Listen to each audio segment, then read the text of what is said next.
지난주에 그랬죠? 검사 출신 김건희 주가 조작 사건의 변호인인 조상준이 국정원 기조실장에 임명됐다. 어쩜 이래? 문재인 대통령이 무슨 뭐 그렇게 연루돼 있는 사건도 없지만 김정숙 여사 관련한 무슨 사건이 있었다고 치자. 그 사건의 변호인을 국정원 기조실장에 임명하면 사람들이 가만히 있어? 언론이 왜 가만히 있나요? 그러니까 윤석열 입장에서는 마음 같아서는 국정원장에 임명하고 싶은데 명분이 없잖아요. 국정원이라는 그 조직 자체가 굉장히 전문성이 높은 기관이다 보니까 이 검찰에서 평생 일했던 사람을 갑자기 국정원장에 앉히는 게 명분이 없으니까 그나마 이제 국정원장 출신 인사를 원장으로 임명하고 실제로 그 국정원장을 견제할 수 있는 자기 측근을 한 명 딱 꽂은 거죠. 그렇죠. 그 국정원장은 너 측근 바로 꺾기에는 좀 부담스럽고 예. 실제로요 국정원 기조실장은 특수활동비 등을 관리합니다. 그러니까 특수활동비 되게 신기해. 특수활동비를 관리하는 자가 국정원에서는 기조실장인데 지금 검찰에서 특수활동비 관리하던 사람은 지금 대통령실 특수활동비 관리하게끔 데리고 왔어. 우리 재순이 형, 윤재순.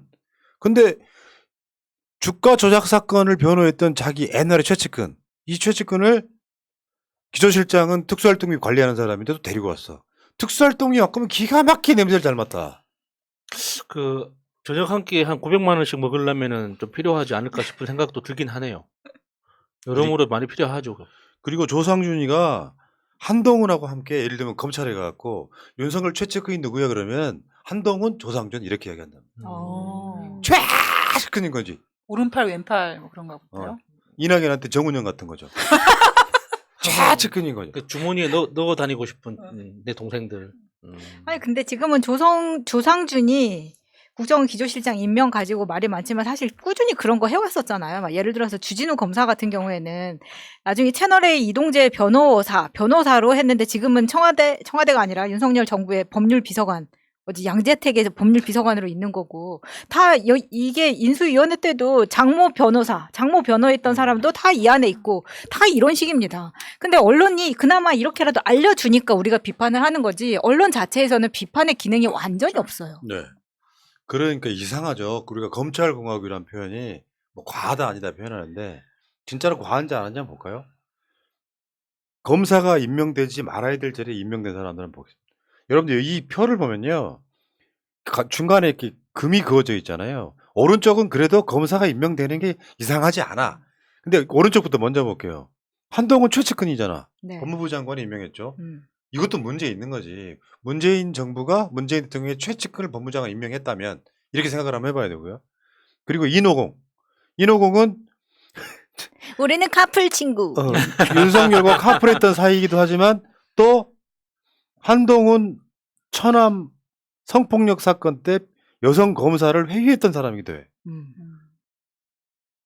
이시원은 밑에 있는 이시원은 간첩 조작 사건의 당사자이기도 해. 네. 주진을 말할 것도 없고. 근데 그렇다 쳐. 이 자리에는 그냥 검찰 출신이 올라간다고 쳐. 이례적으로 검찰 출신이 임명된 직책. 국가보훈처장. 박민식 검사 출신. 국가보훈처장이 만약에 문재인 정부, 그러니까 문재인 대통령의 최측근이 무슨 변호사를 보훈처장에 임명하면 뭐라 그랬겠어요? 보훈 전문성이 있어요, 얘가? 없죠. 두 번째, 법제처장. 이완규 아시겠지만 윤석열 변호인이잖아요. 윤석열 징계할 때. 윤석열과 40년 지기. 이 법제처장. 그냥 나눠먹게 한 거예요. 국정원 기조실장. 아까 얘기했죠. 조상준. 윤석열이랑 같이 근무했던 최측근. 그리고 되게 열받는 게 이거 아니에요? 국무총리 비서실장. 국무총리 비서실장. 이건 이제 예를 들면 이낙연한테 정운영 같은 거지. 근데 이것도 윤석열이 임명해버렸어. 아, 근데 이거 진짜 너무한 것 같아요.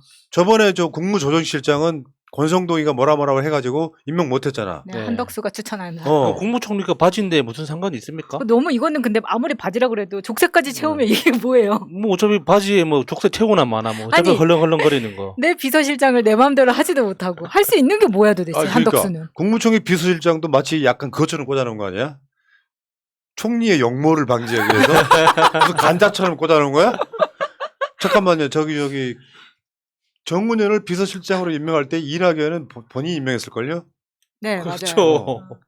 요거는 참 웃긴다. 그 다음에 인사기획관 복두규. 복두규도 복두규가요. 밑에 오른쪽에 있는 윤재순과 똑같이 특수활동비 관련된 인물이에요. 검찰 때 인사기획관이 검사 출신이거나 뭔 상관 있냐고. 인사기획관이. 그 다음에 이원모 인사비서관. 얘도 대전지검 쉽게 표현하면 윤석열이 한참 문재인 정부 때 힘들었을 때 내려갔던 곳이 대전이잖아요. 그 중에서 이제 새끼 검사 정도 된다고 보면 되는데, 자, 이원모, 그 다음에 윤재순 넘어가고, 부속실장 강의규, 검찰총장 비서관들이에요. 이거 말고도 더 있어, 지금. 앞으로 더 나올 예정. 예. 야, 근데 진짜 아. 국가보훈처장 이게 박민식이 임명된 건 좀 심하지 않아요? 그러니까 박민식이 원래 검사하다가 부산 강서구 북구인가? 강서 쪽에서 국회의원 2번 하고 낙선해가지고 분당에 출마하려고 이게 지역구 옮겼다가 안철수한테 밀려나 그 사람이잖아요.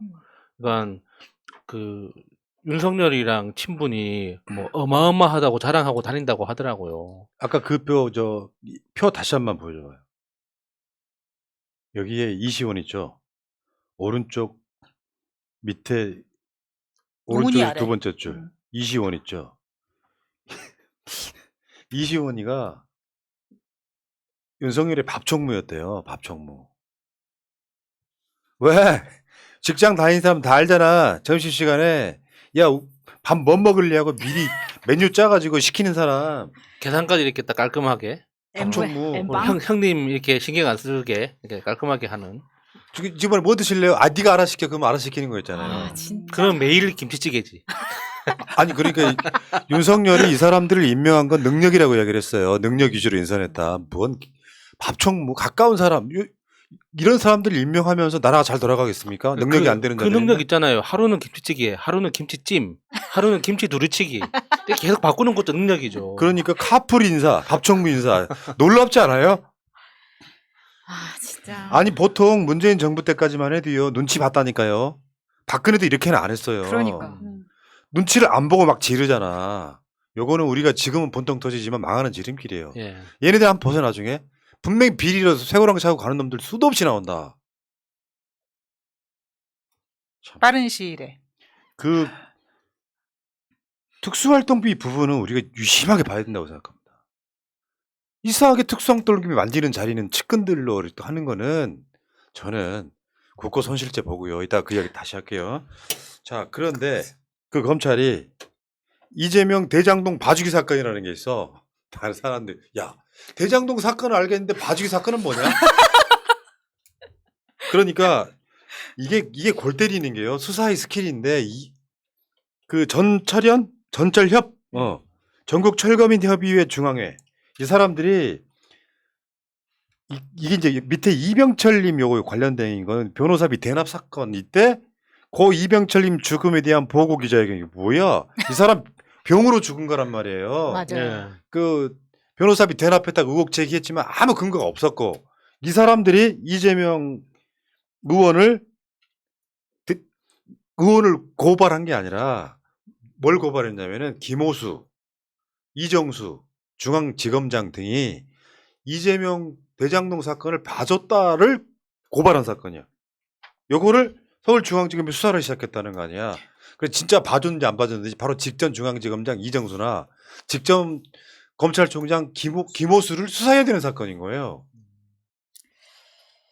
근데 저는 전국 철거민 협의회라는 데에서 이렇게까지 고발을 이렇게 특정인을 이렇게 특정해서까지 했다는 데는 뭔가 법세련 같은 느낌이 나요. 저는 참 이해가 안 되는 게 법세련은 그러니까 그게 법세련이 정식 사단법인 단체인지는 모르겠습니다만 지금 저 철거민 협의회 저기는 검색해 보면은 사단법인으로 나오거든요. 비영리 단체라고 나온단 말이에요. 그러면 비영리 단체는 그 법인을 만들 때 목적 사업이라는 게 분명히 있습니다. 그리고 목적 사업에서 벗어난 활동을 너무 지속적으로 하면 허가를 내줬던 관할 관청에서 설립 취소를 할 수 있는 근거가 되거든요. 근데 저 철거민 협의회가 왜 검찰의 어떤 정치적 수사에 대해서 저런 식인 정치적 활동을 하는 건지 저는 좀 납득이 안 되거든요. 예. 그러니까. 근데 법세련은 처음 그러니까 그 이름에서부터 목적이 분명하게 드러나니까 이해는 되는데 그게 이제 대장동에 이제 그 개발을 하게 되면서 철거됐다 이런 명목인데요. 음. 예를 들면 전철연이라고 따로 있어요. 유명한 단체죠. 전국 철거민 연합. 여기는 전국 철거민 협의회예요. 그러니까 그 용어는 좀 헷갈리지 마시고요. 어쨌든 그렇게 해서 그 전철 협의 중앙지검장 이정수와 검찰총장 김호수를 고발한 사건을 수사 시작한다. 근데 그냥 넘어가시면 안 되고 이걸 빌미로 해가지고 이제 본격적으로 대장동 수사가 시작되는 거예요. 왜냐하면 진짜로 죄가 있는데 봐줬냐 안 봐줬냐를 알아내려면 마치 그런 거 아니에요. 명예훼손 할 때 그게 허위사실이냐 사실이냐를 따져야 되는 문제가 걸리는 경우가 예, 있잖아요. 예, 예. 그거랑 약간 관련이 있다고 보고 이번에 보니까 저쪽에는 이제 뭐였지 무슨 고시생 협의회 뭐야 그거 저 이번에 그 시의원 되네 아 사전모 예, 사준모. 고시 사준모나 사법 시험을 법세련이나. 준비하는 모임. 네. 예, 예.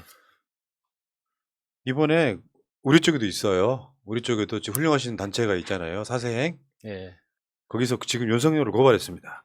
윤석열 식사비 과다 사용, 업무상 배임, 횡령, 국고 소실죄 및 공수처 고발했습니다. 고발할 예정이에요. 그러니까 화요일 날 2시에.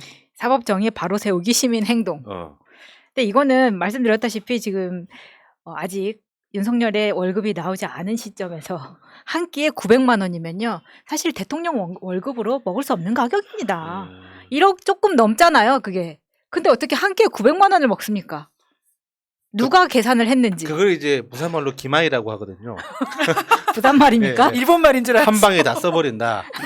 기분이 좋다. 아니 근데 요거는 두 가지 의심할 수 있는 거잖아요. 세 가지 의심이 가능하다. 네. 첫 번째, 윤석열이 쐈다면 특수활동비. 즉 6명이 450만 원씩 먹었고 이건 50% 세일이었으니까. 두 번째, 얻어먹었다 하면 뇌물. 그렇죠. 김영란법 위반의 소지가 있다. 그렇죠. 그랬다면 이미 가정이 돼 있기 때문에 얻어먹었다면 뇌물 가능성도 있는 거예요. 이거 어떻게 하라는 거야? 고발 잘했고요. 이제 공수처 고발했는데 공수처가 이걸 수사할 가능성은 없죠. 현실적으로. 왜냐하면 지금 형사소추 대상이 안 되잖아요. 예. 그래서 이걸 남겨두는 거예요. 그러면 앞으로 윤석열 임기 끝날 때까지는 요거는 멈춰 있는 거예요. 공소시효가 멈춰 있는 거라고 보시면 되죠. 그러니까 저는 이런 게 되게 필요한 게 우리가 뭐 탄핵 마일리지 얘기한다고 이런 식으로 계속 차곡차곡 쌓아 놓으면 우리가 잊지 않고 계속 나중에 처리할 수 있기 때문에 굉장히 이번에 그 고발 행동 한 거는 굉장히 좋은 거라고 생각합니다. 자, 사생 화이팅.